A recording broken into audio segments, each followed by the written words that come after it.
Alright, here's day 4. I did it as it came out, but my solution took a long time to finally get correct, and also this one was just kind of annoying. There's a lot of string parsing.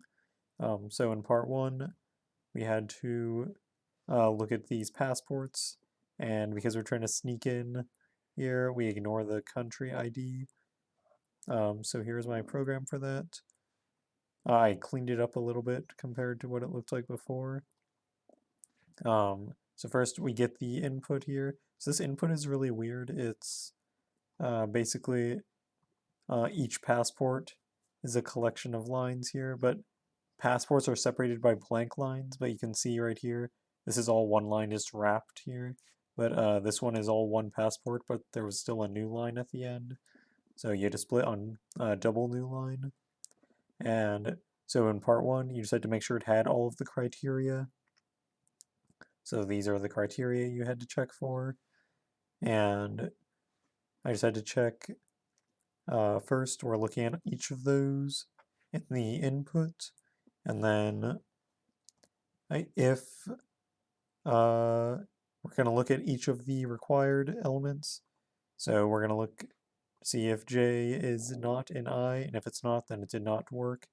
And if by the end it ran, so it had at least one of them, so it tried, but it did not work, then we're going to ignore it. But if it did work and it ran, then we're going to add one to our count. And this is for part 2 later on, but you should just say the number that were valid.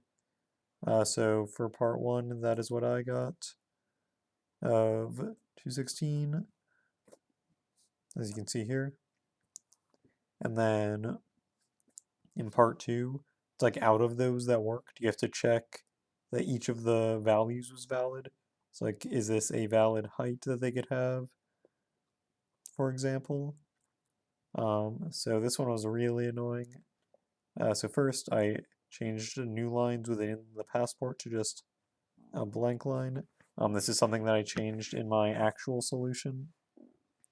I'm splitting on new lines. I was doing it a naive way originally, where I was looking for the index of a space, and then going for the one after that.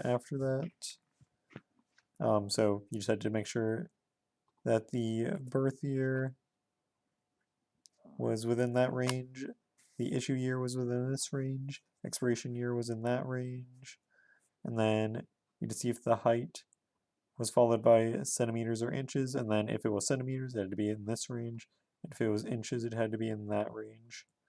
The hair color was a hex code,